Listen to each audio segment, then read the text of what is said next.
Brian Rudman on News Channel 34 at 6 and 11.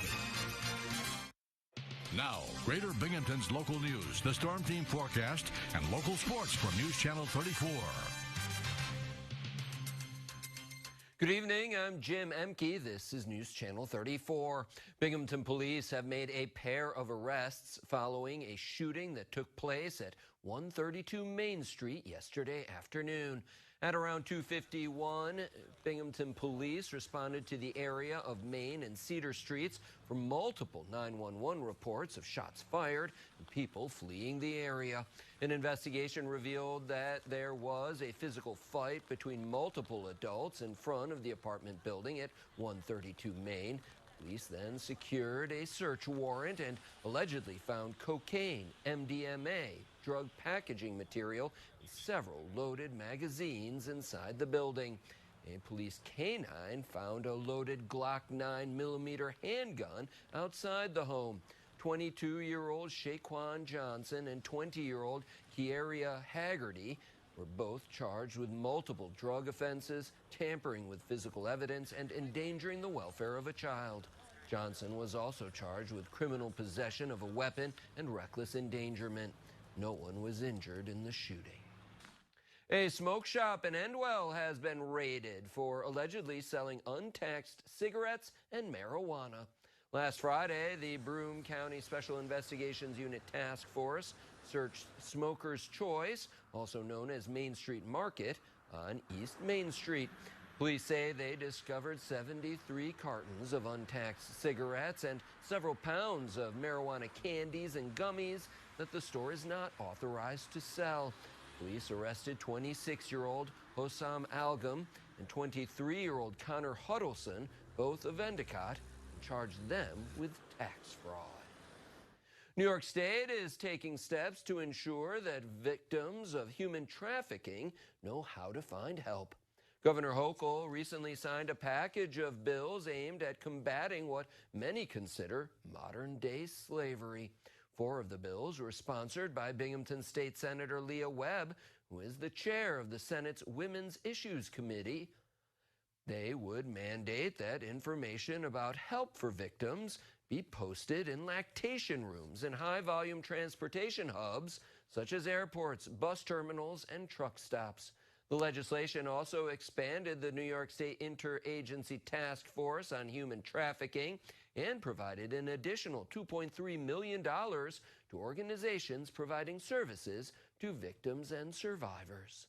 When you think about this issue, someone is a victim, but also their families are impacted, and the mental health needs to address the trauma that they have experienced and also their families is something that stays with people for a lifetime. Webb says she hopes that Hochul will sign an additional bill passed by the Senate and the Assembly that would establish a separate task force looking specifically at the impact of human trafficking on Black, Indigenous, and people of color. To report suspected cases, call the National Human Trafficking Hotline at 1-888-373-7888. Local businesses are being recognized for making their workplaces accessible to workers with disabilities. A breakfast in recognition of National Disability Employment Awareness Month was held last week at the State Office building in Binghamton. The theme of the event was advancing access and equity. 11 local employers, including Bates Troy Healthcare Linens, were honored for employing people with disabilities. Binghamton resident Liam Wagner was the keynote speaker. Wagner was paralyzed below the waist several years ago in a motorcycle accident. He currently works at Red Barn Technology Group and for Cubed Naturals. Wagner has created his own TikTok channel that highlights some of the challenges that disabled people face. You know, I have doctor's appointments. I have different things that I have to take care of on a day-to-day basis that an able-bodied person would not have to deal with. And I think it's very, very important to get out in public and express those, feelings. Wagner says he relies on a strong support system of family and friends, but he knows not everyone is so fortunate.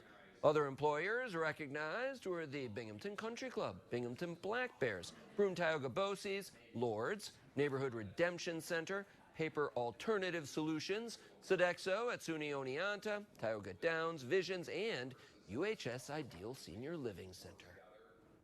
The Broome County Land Bank announced that it is transforming a rundown home on Binghamton's west side into affordable housing.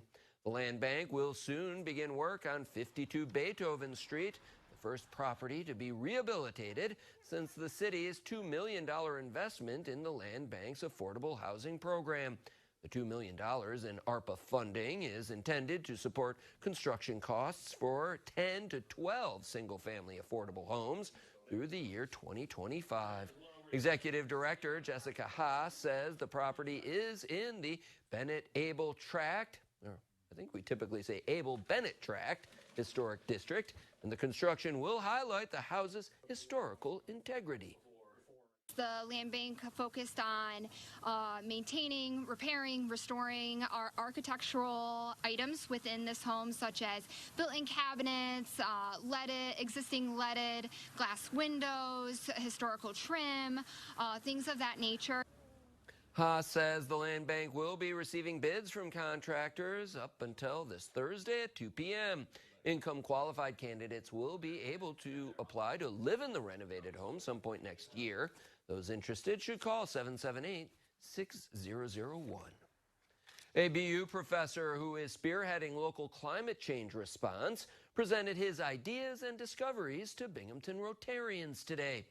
Andreas Pape is an associate professor of economics at Binghamton University and the director of Binghamton 2 Degrees.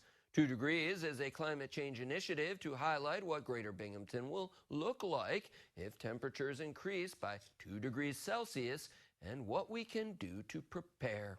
Pape says that at the current pace of emissions, Binghamton could be 2 degrees warmer by 2040. I like to think about preparing for climate change like you prepare for anything else in your life, right? You want to think about how you're going to plan for retirement, how you're going to plan for your career. It's better to envision this future and then think about how we plan for it now. There are significant things that are Binghamton specific. So one of the things about climate change is that since it's global, it's really hard to think about. It's overwhelming to think about. He says Binghamton will experience far more frequent and devastating floods, extreme weather conditions, and situations similar to this summer's smoky skies created by Canadian wildfires. Binghamton 2 Degrees hosts monthly events on different topics such as food and public health. You can keep up to date by visiting binghamton2degrees.com. A Binghamton native is helping others live their best life after experiencing loss.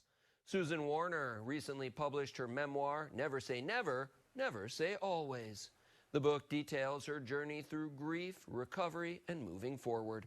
Warner lost her son to suicide in 2017, and just 6 months later, her husband passed away from cancer. Though the memoir is about grief, Warner says the story is also uplifting. Throughout the book, she offers readers advice on growth and self-actualization in an effort to help them find their voice. Warner says life can be interesting, challenging, and fun. You just have to embrace it. We've all experienced loss, and that loss has made us bigger and greater and better people because we've taken the best of what we can from those people, and they've made us who we are. It's almost like a puzzle, and our whole being is a puzzle, and you just have to fit the pieces in right, but you never throw the pieces of the puzzle out. You keep them in their spot, and I think that's really important. The Binghamton Central graduate is already working on her second memoir. She also has a podcast where she discusses grief, healing, and her experiences dating as a widow in Manhattan. You can find her book on Amazon or at Barnes & Noble. To find out more about her and her journey, visit susanswarner.com. The Broome Tioga BOCES West Learning Center in Appalachian held a ribbon cutting to introduce a new food service to the community. BOCES West opened a brand new food pantry in the school that is open to students, staff, and the public. The school received a $14,000 grant from the Food Bank of the Southern Tier that went toward purchasing 2 large coolers. Now the pantry can provide fresh foods and produce. The pantry will be open to the public once a week on Wednesdays from noon to 2. The principal, Maria Kiesler says that the school's freshman reclaim class and the alternative business classes will assign students to stock and operate the pantry. They're learning some really important life skills, work-based learning skills, and they get credit for that towards graduation as well. So that's a huge piece of this as well. And any of the students that are working in the food pantry or any student that is in BOCES can access this food, so they could come in and actually take a bag of food home if that's what they needed to do. Families can reach out to the Learning Center and sign up to receive free food every week. You will list how many people are in the family, and if transportation is a problem, the food can be delivered to your home. To schedule a pickup time, find a QR code on the BOCES Facebook page or call 788-0572. The fall season is a celebration of the harvest, pumpkins, and all things Halloween. Go to binghamtonhomepage.com and click on your Fall Fun headquarters. Or you can use the convenient QR code on your screen to take you directly to the page. News Channel 34 is your Fall Fun headquarters for haunted houses, corn mazes, pumpkin patches, and more. When we come back, music from today on an instrument built a century ago. You're watching Binghamton News on News Channel 34.